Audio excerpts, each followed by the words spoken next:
Hey folks, Versen has brought us a lot of great synths on iOS, and their latest is Poseidon, which looks like a wavetable synth, but is actually a re-synth that's using wavetable synthesis. So it takes the basis of a wavetable synth where you have a wavetable and it scrolls around through that wavetable. But what it's actually doing is breaking it apart into partials, sort of like what you get in additive synthesis, where you've got a series of a whole bunch of sine waves that are all being added together. And the way it's figuring out how to make all of these sine waves sound is based on whatever you've got on, oh, I screwed that up, on this wavetable.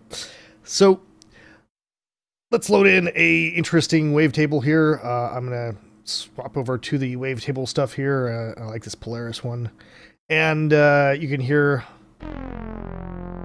how the tone is changing as it's cycling through this. And you'll notice that it's looping. It stops right about here. Well, fuck.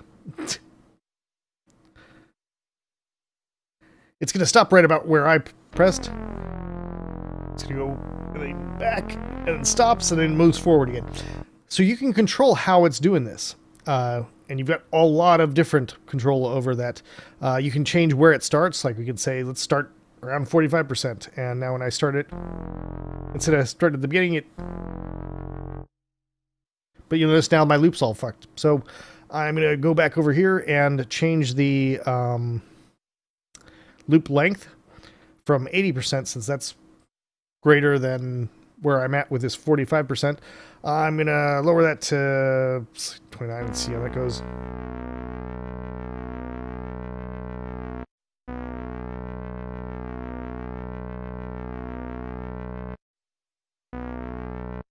And from there, I'm going to try to shape a specific sound from this wavetable. So you get a lot of different ways of doing that. I'm going to start off, this knit patch puts the pitch down an octave. I'm raising it up an octave, and then I'm going to push it a further octave. I'm going to use the pitch modulation to rise from whatever I press. Like, I'm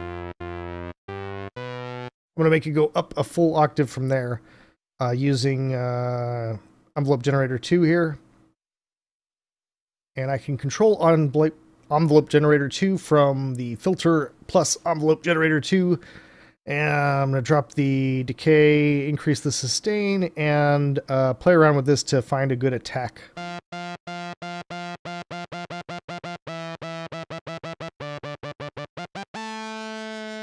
right, I like how that's doing woo, woo, woo. And now I'm going to try to find a tone in this wavetable that's going to sound good with my wooing. So I'm going to tweak my position here.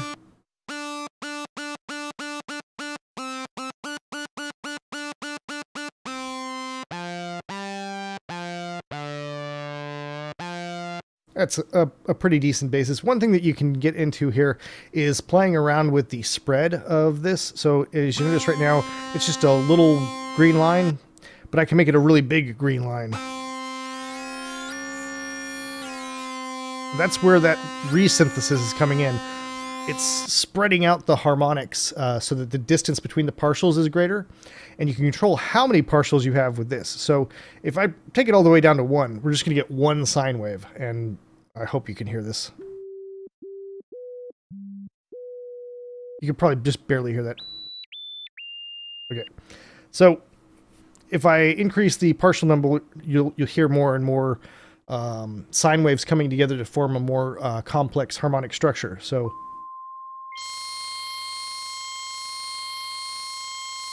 all right, that sounds really bad at these really high octaves, so let's lower it back down and play around from there.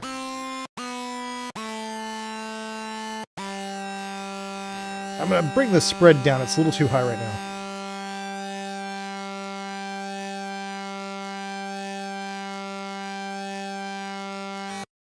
Oh, shit.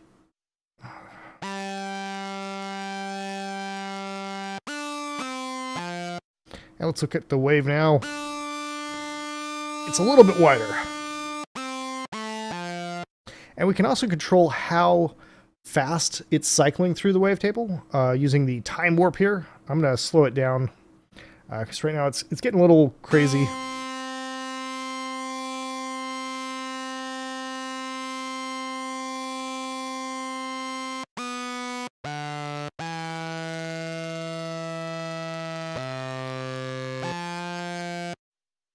All right, before I go any further, I'm going to make use of the ARP. I've already prepared a little arpeggiation pattern here to sequence this with. And I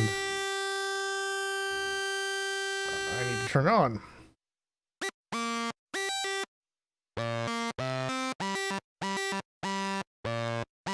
All right, now that I can play in the background while I try to fine-tune this. One thing that's particularly interesting here now is a whole bunch of different filters, and they're really weird. So like this inverse one, it's not anything like your usual kind of high-pass, low-pass thing.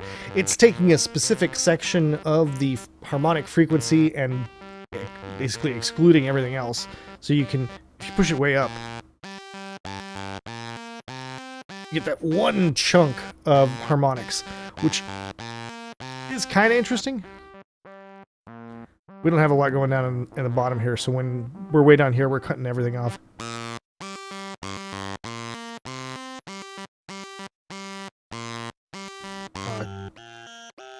Comb gives it kind of a nasally thing, which can be kind of good.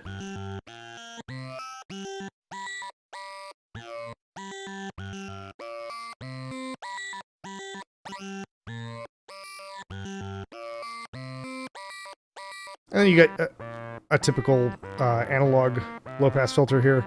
So now we're letting through lots of frequency, and now we're just shaving off the high end. It would feel like I'm cheating to use this, though, so I'm gonna go back to this inverse, because that one amuses me.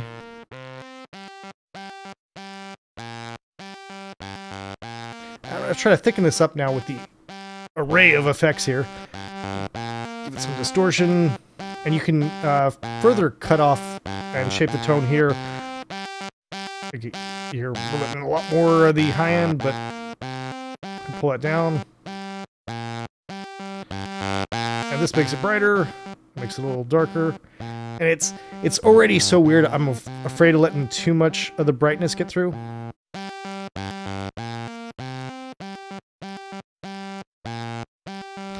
And the EQ lets you set a low frequency and a high frequency and then boost from those two frequencies. So I'm going to increase the low frequency to around 300.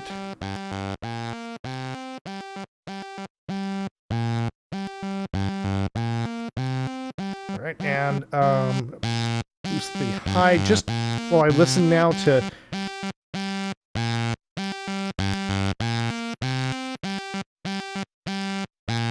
right, I like that. I'm going to bring it down a little bit though.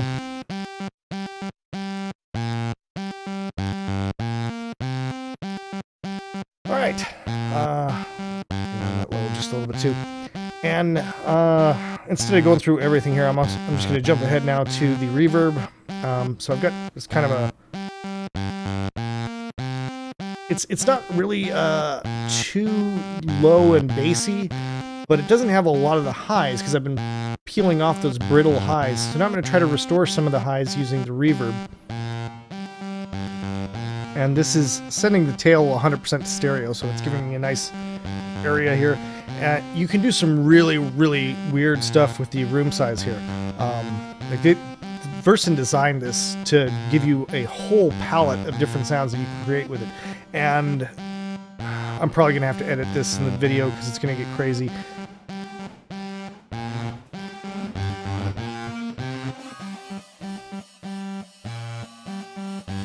Yeah, I'm definitely going to have to edit this down so you're not...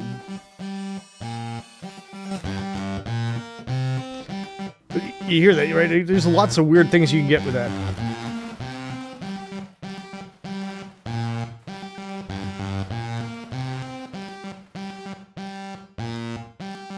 Alright, so I'm just getting a little bit of some shimmer going on the sides here. The absorption here controls how much of the highs are getting dissolved, and I'm going to try to lower that now.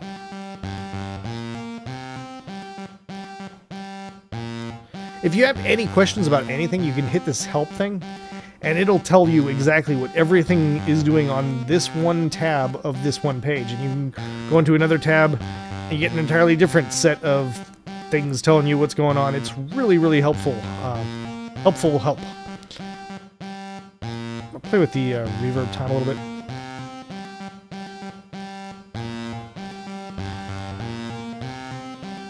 And now I'm going to go back into the synth here and try to make it a little bit thicker now. Now that I've got the effects, I can hear where things are going. I want to fatten out the mid a little bit. One thing that I haven't played around with is this brightness mod. Like, if you play with the brightness knob itself, that can be pretty good, right? Like, it's crazy if you push it too far. But that is adding that mid section that I'm looking for. And another way to do this is to play around with this mod here, which is going to push it up. I'm going to give it LFO 1.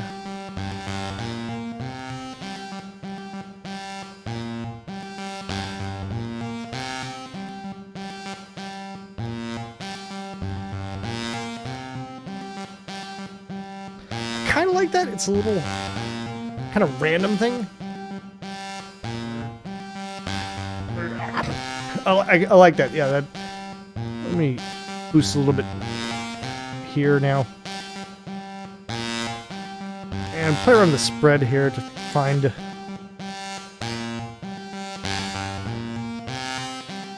a particularly harmonically rich portion.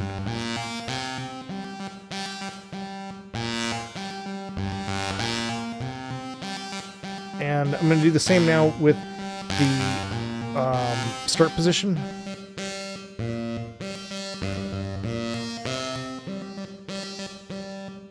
Because we've got this whole wave to play around with, but we're only cycling through this one section, so I'm pushing the position around to find the most interesting position for this patch.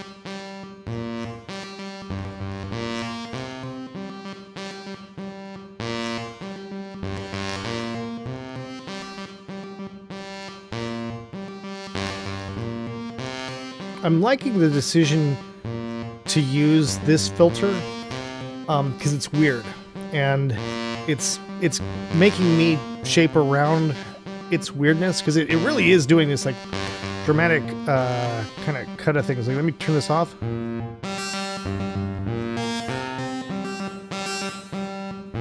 It actually does sound quite good without it, but you hear how much of a difference that's making.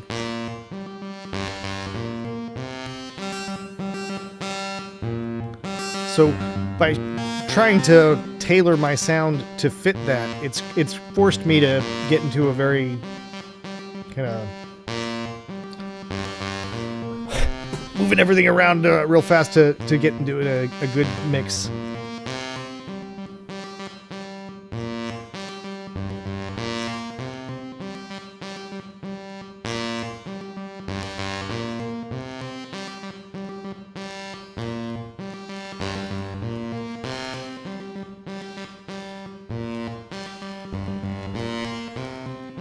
Yeah, that's gonna be huge now, yeah.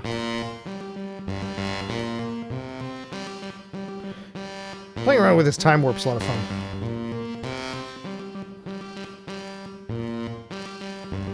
Not really hearing the faster version of it, though.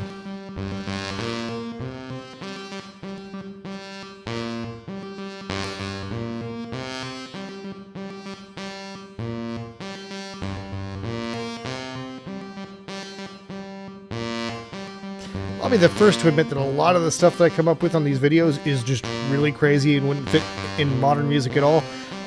But I think that this, like what you're hearing right now, this would fit in perfectly in any of the modern EDM tracks that are leading in increasingly towards industrial and aggressive sounds.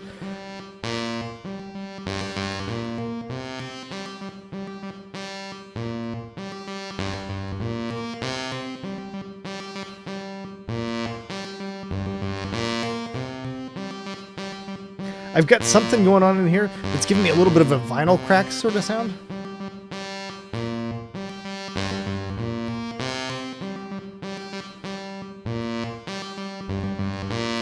I thought maybe I was clipping on the output or something, but I got plenty of overhead. I have no idea what's causing that. I hope this has been fun for you guys. It's not a very straightforward app, but it's got a lot of layers to it. You know, you've got pages upon pages and the ARPs. I really like this one. Thank you very much to all my Patreon patrons who make these videos possible. Take it easy, folks.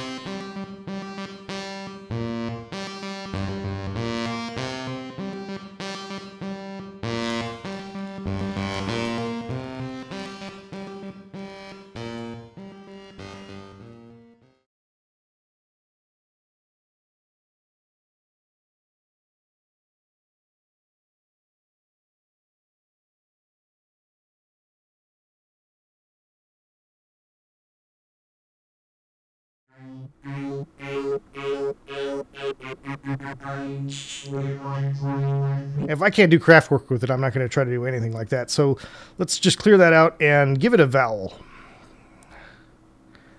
And now I'm going to use this vocal synth, instead of making it say stupid stuff, I'm going to make it a big boomy pad. So let me start off. Now I'm going to go crazy with it, and I'm just going to kind of jam using it as a performance synthesizer, where I'm basically just going to have it stuck on a few keys, and I'm tweaking shit. And I'll explain my thought process on why I'm tweaking what I'm tweaking to achieve what I want. So let me do that now. Give it a nice minor key. So it sounds ominous.